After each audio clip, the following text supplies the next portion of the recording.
Hi, everyone. Thanks for the, everyone getting my password. Thanks for the opportunity to come talk to you. I've been really pleased with everything that we've seen so far. I mean, the community and everything like that. It's just so exciting to have a product that is, just over a year old, and to have this kind of like enthusiasm is really transformative. At great peril to myself, given that I'm going to be talking a lot about the stuff that probably a lot of people in this room contributed to, and I'll try not to put my foot in my mouth as I do it. What I'd like to talk to you today is some of the things that we just announced at KubeCon around Kubernetes 1.1, and then Kubernetes 1.2, and what's going on beyond that. I can't see very well, but if you have any questions, please dive in as we go forward. So, as I mentioned, the product is, just about a year since we announced it. We announced it in June of last year. We had the first version of Container Engine there on the left, launched in December, of last year.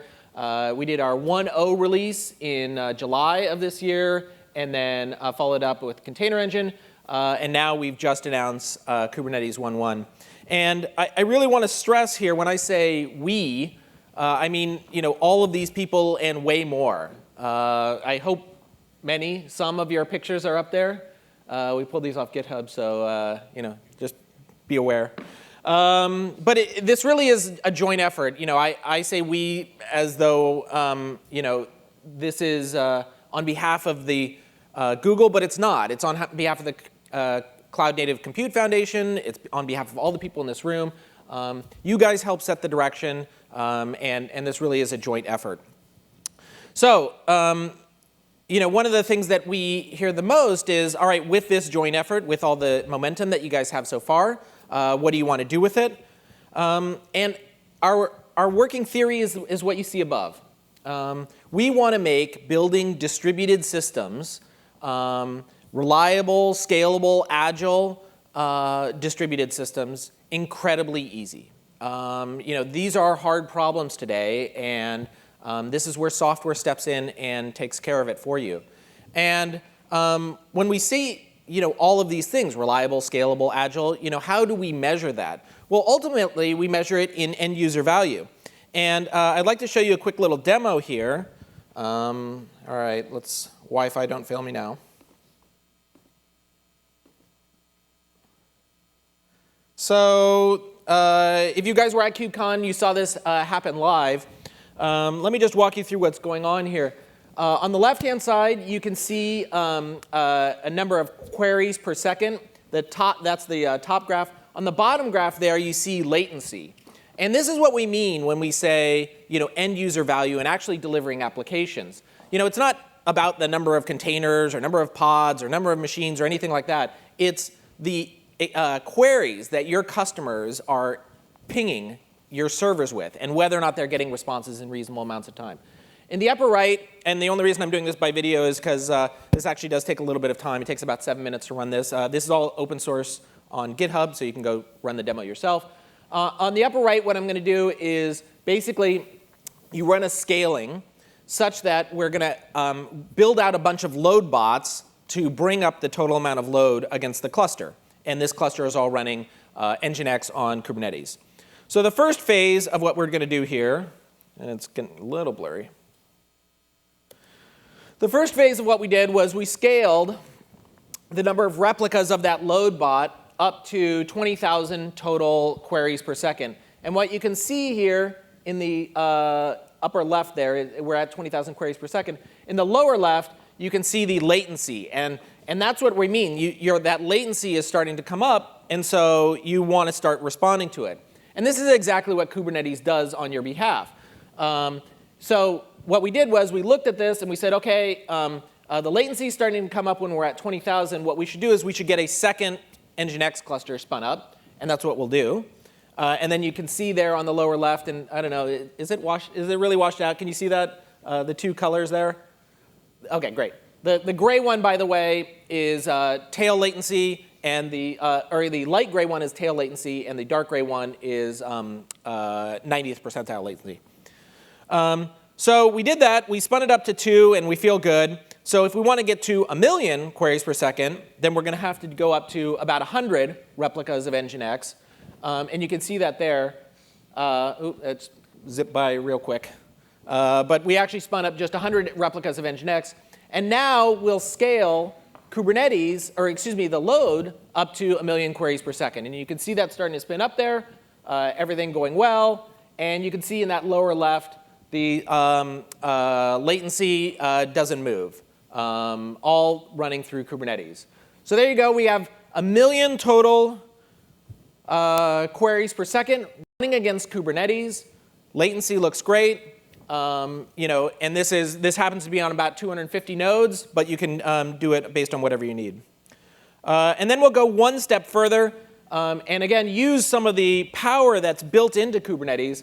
And in this case, we're going to use a rolling update. So without taking 1 foot off the gas, 1 inch of pullback on the gas, we're going to do a rolling update of Kubernetes while it's running at 1 million QPS.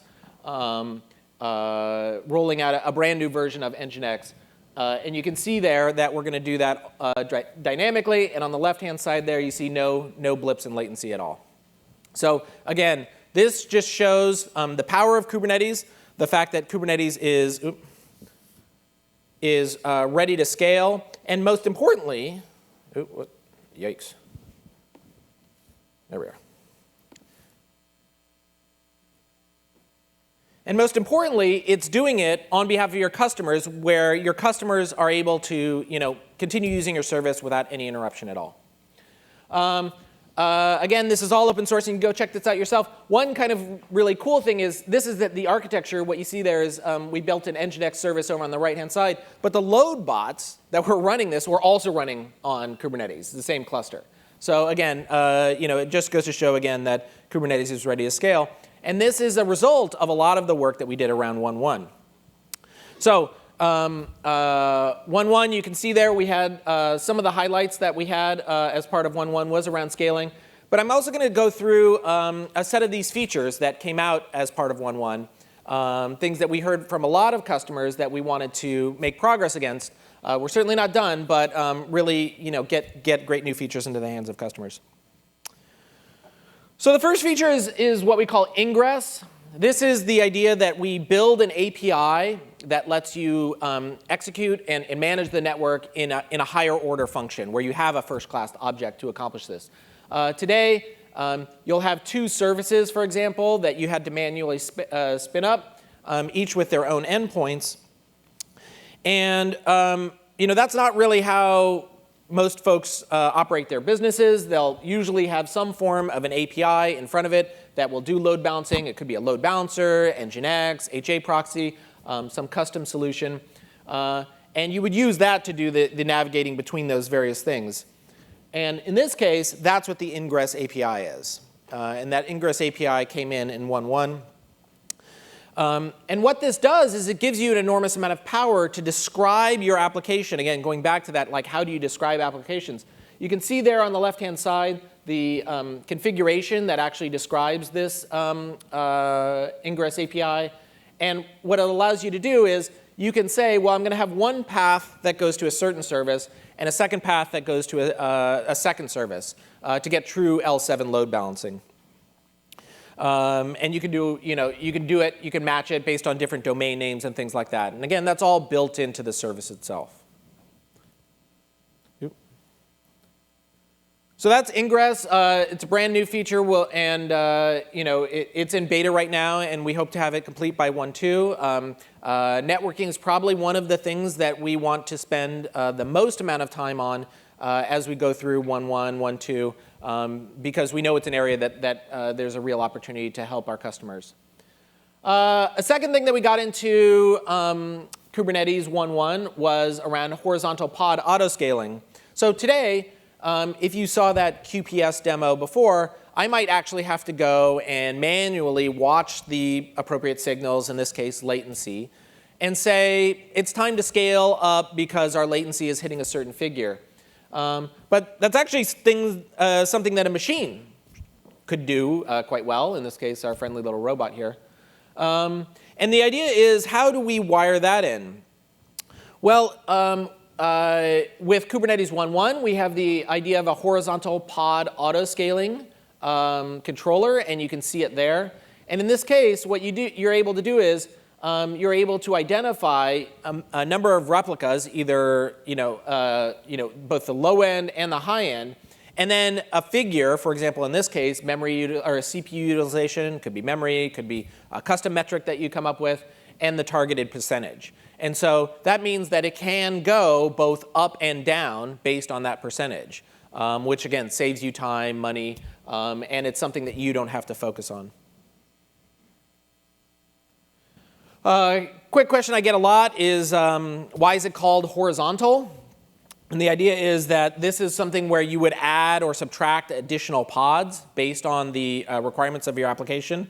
And you're like, well, and then is there also vertical? There is vertical auto-scaling. It is not in yet, but is something that we're thinking very deeply about. And that's where each of the pods would grow in its requirement or underlying nodes. This is at the pod level, I should stress. Nodes are coming, and it's just a matter of how we do integrations and things like that to the underlying clouds. OK, so on to number 3. This is the jobs feature. So a very frequent request that we would get around Kubernetes is, I have a set of work and I want to run it against my Kubernetes cluster. The problem is that the existing constructs around being a replication controller really don't work that way. They're much more well-suited to something that is long-lived, that you're going to have there no matter what. And so what we wanted to do was build in the concept of something that had a distinct start and a distinct finish. And that's what a job is. In this case, you can see what a job description looks like there on the left. Quite straightforward. Almost everything is the same, except you'll see something down there at the bottom which says restart policy, which can be variable based on the requirements of your job. But then you can make it richer. So maybe you want to have multiple jobs running simultaneously. You can do things in parallel. You can, or excuse me, in this case, you can do things multiple times. Or you can do them in parallel like this, similarly. And these constructs are extremely powerful. So again, let's say someone gave you 1,000 videos that you wanted to transcode. You could use your Kubernetes cluster in its free time, pick up those things, and when they're done, they're done. And the most important thing to mention is that these jobs are just the starting point. There will be a lot more coming soon. You can do things like sharding, scheduling jobs, workflow, a whole variety of things that we plan on helping to implement. Number 4, memory auto-commit, overcommit. They basically fall into 3 categories you can see there: guaranteed, burstable, and best effort. Again, another request that we had, and this is one of those ones where it's hard for us at Google because we had kind of gone down this path in the past and realized that humans are just exceptionally bad at predicting this stuff, and we probably shouldn't do it, but we just kept getting this request so frequently, we're like, fine, enjoy. And so off we go. This is overcommit, so you're basically you're lying to the orchestrator. Enjoy. You think you're smarter than a computer.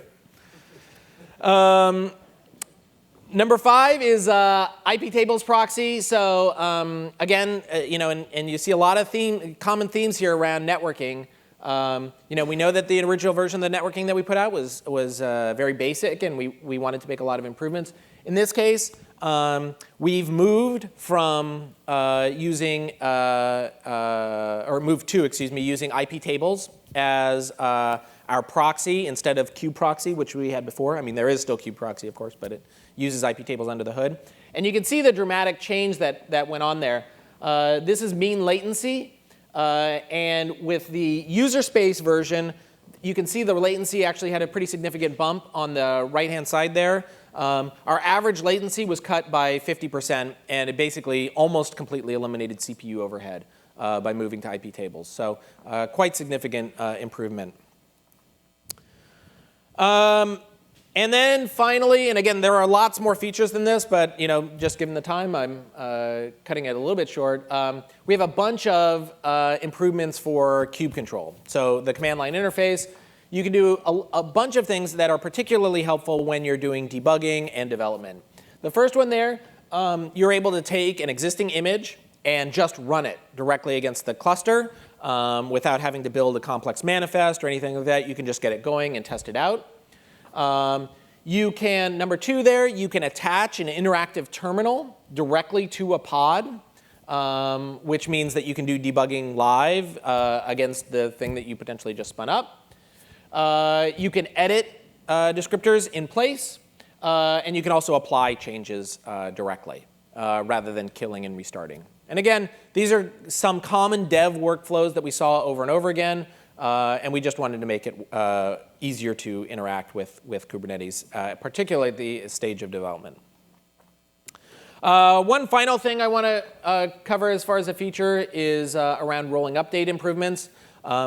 You saw there in the demo the ability as a first-class verb to execute a rolling update. One thing that we've now built in is the idea of healthy pods as they spin up and spin down. So what you'll do is you'll hit a rolling update that will make the pod unhealthy, and the system will understand that. Oop.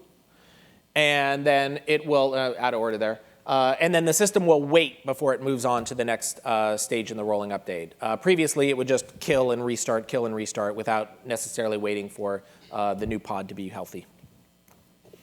So those are just a few of the many improvements that we've seen in Kubernetes 1.1. Of course, we're not done. And I will talk about those in just a second. But if you have any questions or in particular things that you have about 1.1, please let me know. We've tried to talk far and wide about how scalable and powerful Kubernetes is and really production ready. So with that, like I said, we're not done. Here is a set of things coming soon. And it just goes to show you the velocity of the community, such that I could barely fit this onto one slide. I'll just pick out a few that we've heard a lot of. Simpler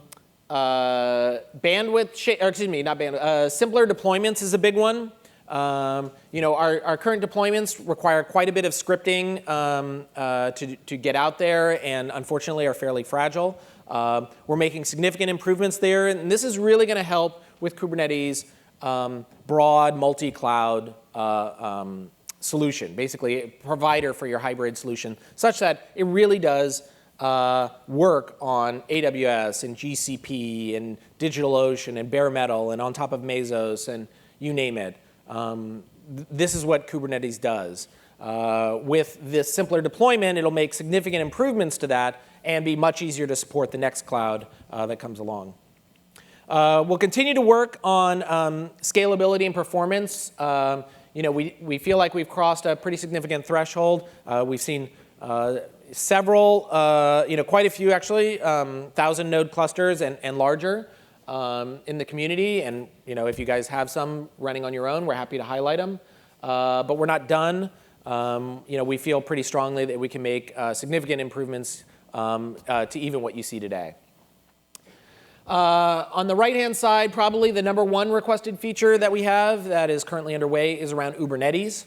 And that really comes in a series of sets of work. There's the idea that you can spread a single cluster across multiple zones. There's the idea that multiple clusters can see each other, and the idea of having a single control plane that control them all. All very significant improvements and all coming quite soon. I should mention, by the way, that the vast majority of these are being addressed in special interest groups that we have in our Slack channel and with email addresses. Please, if you have any interest in any of these, go on our Slack channel and look up a special interest group. We'd love to have you put your 2 cents in. You can see there, like, there's so many things underway that.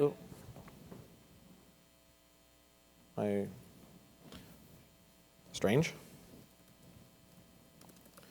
This went dark, but that didn't. That's odd. There are so many things underway. We really would love your feedback on the things that are underway to make sure that we're addressing things that you have as part of the community. And then for Kubernetes 1.3 and beyond, going back to that original goal that we have there, we want to make writing a distributed application and deploying and managing that distributed application as easy as it is to use the App Store or Google Play Store. Like, there's absolutely no reason that with even the primitives that we have today, it can't be just that easy. You download an application, you install it, it notifies the cluster it's there, it notifies your system, it logs to the appropriate places, it stores data appropriately. It's a complex application, but the system knows how to address it. And the opportunities to do around those areas and areas that we're going to make big investments, you can see there. Kubernetes is a huge one. The extent to which you can, with a single overarching control plane, be able to control multiple clusters, multiple data centers, and have them all wire together and appear as one giant bundle of compute. Application catalog improvements, or integrations, excuse me. Super passionate project of mine. Kubernetes is amazing, but on day 0 of your Kubernetes installation, you get the cluster up and running. It doesn't provide you any business value. It doesn't provide you business value until you're actually running an application on it. And that's what we want to provide, and we want to integrate with a lot of the great work that's out there today. Making sure that those applications are very, very easy to run, test in the platform itself.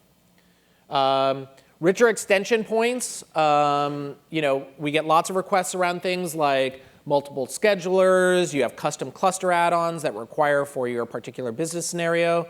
No matter how fast the team moves, we will never move as fast as customers need. And we would love to allow for folks to extend the platform in customized ways that don't require making, making code changes and tearing down your cluster to do it. And that's what we're hoping to do with some of the API work, extension work that we're offering. Looking at custom cluster requirements built in. So things like leader election and distributed storage. These are things that you hear over and over again. Everyone needs them. Applications need them. What can we do to provide those as services for applications running on the cluster? And like I said there, the last bit, more, you tell us. It's basically open to you. This is a community effort, and we want to plan this all together. So to the extent that you guys are hearing things that are particularly important, we would love to help direct the community in that direction. So with that, I have just a couple minutes for questions. Anything? Anyone? Yes? A really simple question. How long do you think it'll be before we start to hear that Google is deploying this on clusters? Well, we already deploy a bunch of applications on clusters. So, sorry, there's a couple things. On a Kubernetes? Yeah, absolutely. Okay. We have a bunch of workloads, and we talk about that in a blog post. It's an older blog post, so we should really update it. But in January, we talked about a whole set of services that we run on Kubernetes. And then, of course, we host all the, with GKE, which is the Google Container Engine, we host your clusters as well. So, and those are obviously high scale, and we run those in production. Yep. You had mentioned that you were that Kubernetes was working on zone-to-zone or multi-zone clusters. Yep. Are region-spanning clusters in Yes. the works too? Yep. Okay. So it's going to be a set of processes in order to get that done. Obviously, you have to first have a single cluster span a cluster, and then you have to have multiple clusters be able to communicate with each other.